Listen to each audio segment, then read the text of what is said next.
2024 సంవత్సరాలు గతమే మన తల్లి గర్భములో ఉన్నప్పుడే ఆయన ఏర్పరచుకున్నాడు. ఆయన ఏం చేశాడు? వశపరుచుకున్నాడు. తన యవ్వన రక్తాన్ని బట్టి, తన పరిశుద్ధతను బట్టి మనల్ని ఏం చేశాడు? కొన్నాడు, పోషించుతున్నాడు, సంరక్షిస్తున్నాడు. హల్లెలూయా. ఈ 9 మాసాలు ఆయన రెక్కల నీడల భద్రపరిచి 10వ మాసం మొదటి పునరుద్ధానము, మొదటి బల్లలోకి మనందరినీ ప్రవేశపెట్టిన దేవాతి దేవుడికి ఒకసారి స్తుతులు చెప్దాం. హల్లెలూయా, హల్లెలూయా. స్తుతి చెల్లించుట దేవునికి నైవేద్యం పెట్టినట్టు. నైవేద్యం పెట్టాలంటే ఏమేం కావాలి? చాలా వంట పదార్థాలు అవన్నీ కావాలి. కాకుండా దేవుడు ఏమన్నాడంటే, నీవు నాకు స్తుతి చెల్లించుట నైవేద్యము ఇచ్చుటయ్యే అంటున్నాడు. ప్రభు మిమ్మల్ని అందరినీ దీవించునుగాక. ఒకరికొకళ్ళు అనుకోండి, ప్రభు నిన్ను దీవించునుగాక, ప్రభు నిన్ను దీవించునుగాక అని పలకండి. ఈ దావీదు రచించిన ఈ కీర్తన మరొకసారి చదవమ్మా.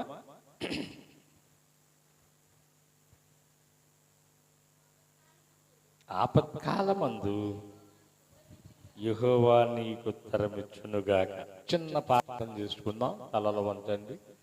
పరిశుద్ధుడైన దేవా, స్తుతికి పాత్రుడైన మా యేసు ప్రభువా, నీ కీర్తన భాగాన్ని మేము నేర్చుకుంటూ ఉండగా నీ బిడ్డలు దానిని హృదయంలో దాచుకునే భాగ్యాన్ని దయచేయండి. దుష్టుడిని లయపరచండి. నీ బిడ్డలకి వినగలిగిన చెవుని, గ్రహింపగలిగిన హృదయాన్ని దయచేయమని యేసయ్య నామములో ప్రార్థన చేసి అడుగుతున్నాము తండ్రి. ఆమేన్, ఆమేన్. ఏంటంట ఇదేం చేస్తుంది? ఆపత్కాలములో మనకు వచ్చినప్పుడే దేవుడు గుర్తొస్తాడు. ఎప్పుడు? ఆపద వచ్చినప్పుడు, ఇబ్బంది కలిగినప్పుడు, మనకు ఏదైనా మన వల్ల కానిది దేవుడు చెయ్యగలిగిన ఆయనకి ఆనుకున్నప్పుడు మాత్రమే మనము దీనిని ఉచ్చరిస్తాం. యాకోబు దేవుడు నామమును బట్టి ఏం చేయాలంటే మనం ఆయన ఉచ్చరించినట్టుగా మనము కూడా ఉచ్చరించాలి. అబ్బాయి ఆగాలి మీరు కొద్దిగా. మనము కూడా ఉచ్చరించాలి. ఉచ్చరించటం అంటే దేవుడిచ్చిన స్వరముతో నాయనా నీకు స్తుతి లేక ప్రార్థన. ఆయనని ఏది చేసినా ఆయనకు మహిమ రావాలి, మనకి దీవెన రావాలి.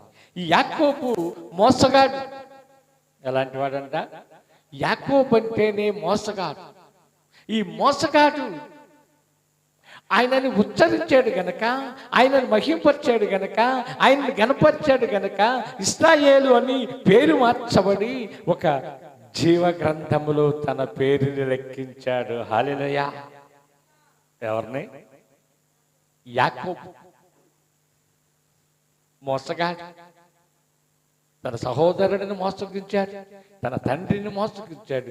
కానీ దేవాతి దేవుని దగ్గర ఏమని ఒప్పుకున్నాడంటే, నా పేరు యాకోబయ్యా. హల్లెలూయా. అందుకని క్రైస్తవులమైన మనము దేవుని దగ్గర యథార్థతని కానీ నేర్చుకోగలిగి యథార్థతగా నిలబడగలిగితే యాకోబులాగా మనము కూడా బహుగా దీవించబడతాం. హల్లెలూయా. నీవు అనుకోవచ్చు, నేను దొంగని, నేను వ్యభిచారిని, నేను లోకులు ధనాన్ని దోచుకునేవాడిని, దోచుకునేదాని నాకు భాగ్యం ఉందా? యేసుతో సాంగత్యం ఉందా? యేసుతో అనుబంధం ఉందా? ఆ పరదేశంలో ఉండటానికి నాకు అవకాశం ఉందా అని నువ్వు కుంగిపోతున్నావేమో సహోదరి, సహోదరుడా. దేవుని దగ్గర ఒప్పుకో.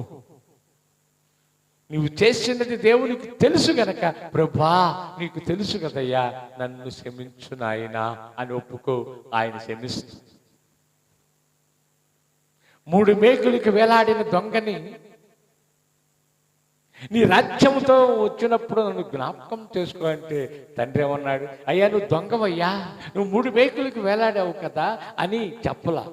నేడే హల్లెలూయా. దేవుని దగ్గర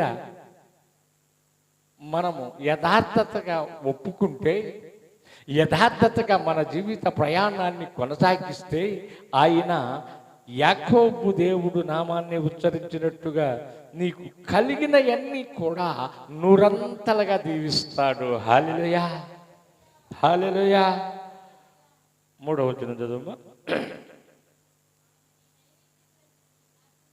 ఆయన నీ నైవేద్యములన్నిటినీ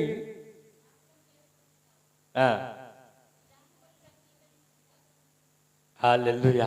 ఏంటంట? మొదట నైవేద్యములు, రెండోది నీ దాన బలులు, మూడోది నీ నిబంధన. నేను క్రైస్తవుని, అంతే. ఎవరిని? క్రైస్తవుని. నేను దేవుని బిడ్డని. కులము కాదు అక్కడ. నువ్వు ఏ కులములో పుట్టావనేది కాదు, ఏ రంగులో నుండి వచ్చావనేది కాదు. నీవు క్రీస్తుని అంగీకరించినాక, క్రీస్తు రక్తములో కడగబడినాక, బల్లలో చేయి వేస్తున్నప్పుడు, బల్లలో నీవు ఎప్పుడైతే క్రీస్తు శరీరాన్ని భుజిస్తూ ఉన్నావో, ఎప్పుడైతే ఆయన సిలువలో కార్చిన రక్తాన్ని నీవు స్వీకరిస్తూ ఉన్నప్పుడు ఏమవుతావు? నువ్వు ఆయన బిడ్డ అవుతావు, ఆయన సొత్తు అవుతావు. అట్టి సొత్తుగా ఉండాలి అంటే నీవు దేవుడికి నైవేద్యములు పెట్టేవాడిగా, నిత్యము ఆయనతో పెనవేసుకునేవాడిగా, నిత్యము ఆయనకే స్తుతి ఆరాధన చెల్లించేవాడిగా నీవు నీ కుటుంబం ఉండగలిగితే 100 దీవెన నీదే. హల్లెలూయా, హల్లెలూయా. 5వ వచనం చదువు. యెహోవా నీ రక్షణను బట్టి ఏంటంట? దేశాహం అంటే ఏంటి? ఈ లోకములో అన్నిటినీ జయించావు నువ్వు. హల్లెలూయా. ఎప్పుడైతే తండ్రి కుమార పరిశుద్ధాత్మ నామంలో బాప్తిసం పొందావో, నీ పాపాలన్నీ నీటిలో పాతి పెట్టావో, అక్కడ నుండి నీ జీవితం అంతా జయ జీవితం. హల్లెలూయా. అక్కడి నుండి ఎవరు సొత్తు? నీవు శరీరపరంగా కన్న తల్లిదండ్రుల సొత్తు కాదు. నీ పరిశుద్ధ రక్తముతో నీకు రక్షణ ఇచ్చిన యేసు ప్రభు సొత్తు నీవు. యేసు ప్రభు సొత్తు. అందుకే నీవు నా సొత్తు అయ్యా అంటాడు కొరింథీ పత్రిక. నీ సొత్తు కాదు, నా సొత్తు. నా పరిశుద్ధమైన రక్తము, నా రక్షణతో నిన్ను కొన్నాను కనుక మీరు నా సొత్తు. ఆయనని స్వీకరించినాక ఈ శరీరంలో ఏముండాలో తెలుసా? ఈ లోకపరమైన చెత్త ఉండకూడదు.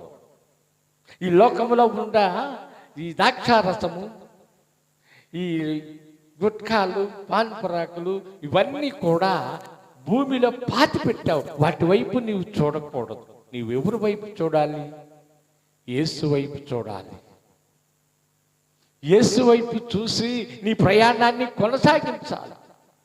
నీ విశ్వాసముని ఇంకా పామురం వల్లే పొదిగింపు చేసుకుని నీ కుటుంబంలో ఎవరు బలహీనతగా ఉన్నారో వారి బలహీనతలు తెచ్చి దేవుడి దగ్గర పెట్టండి. ప్రభా, ఈ బిడ్డను నీకు సమర్పిస్తానయ్యా, ఈ బిడ్డను నీకు సమర్పిస్తా అని అన్నలాగా తీర్మానం తెచ్చుకోవాలి. హల్లెలూయా.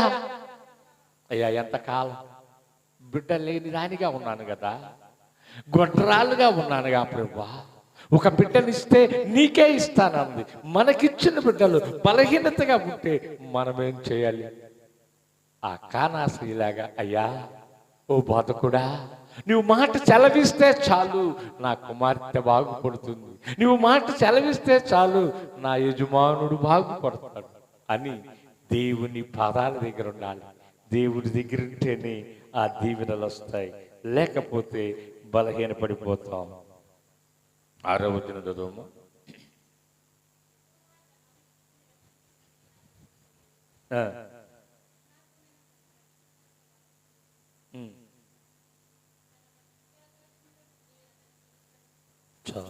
ఎక్కడి నుండి?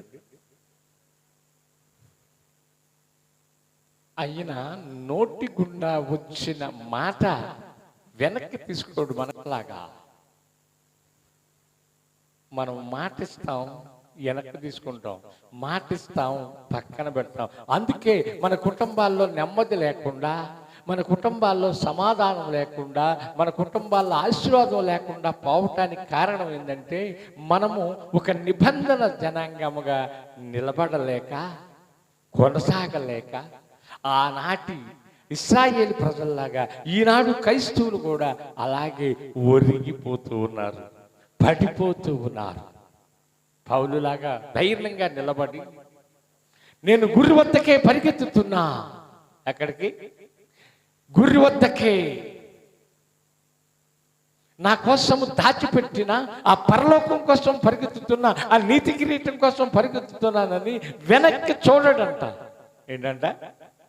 వెనక్కి చూడకుండా పోయేవాడే క్రైస్తవుడు. తన కుటుంబాన్ని కొర్నేలు కుటుంబంలాగా మలుచుకునేవాడే క్రైస్తవుడు. నీ ఇంటిలో నీ బిడ్డలు నీతో మందిరానికి రావట్లేదంటే అది నీలోనే ఉంది. నీ బిడ్డలు నీ మాటకి చెవ్వొక్కటలేదంటే అది నీలోనే ఉంది. నీ బలము చాలదు కనుక యెహోవా పాదాలు పట్టుకుని, ప్రభువా నా యజమానుడిని మార్చు నాయనా, నా బిడ్డలను మార్చు తండ్రి అని ఆయనతో పెనుగులాడాలి. అప్పుడే దేవుడు నీ విశ్వాసమును బట్టి నీ కుమార్తె స్వస్థపడిందన్నట్టుగా నీ విశ్వాసమును బట్టి నీ యజమానుడు మారతాడు, నీ విశ్వాసమును బట్టి నీ కుమారులు మారతారు. అది సియోనులో నుండి పరిమళ తైలం వల్లే నీ కుటుంబం మీదకి వచ్చునుగాక. హల్లెలూయా. దేవుడి చిన్న మాటలో దీవించునుగాక.